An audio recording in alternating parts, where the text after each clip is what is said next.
Okay, jeg vil have fortalt lidt om, hvorfor der kommer så mange speedpaints tegninger lige forløbet. Det er fordi, at lige forløbet er jeg syg, så jeg har ikke rigtig noget andet at lave. Og by the way, det der med billederne, jeg laver ikke skitser og alt det der selv.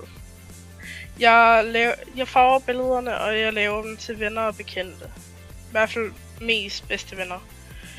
De billeder, I kan se på skærmen nu, det er jo nogle, jeg lige hurtigt har taget. Det var til en ven, som der hed Foxy. Han har også en YouTube-kanal. Jeg ved ikke, om jeg kan skaffe et link.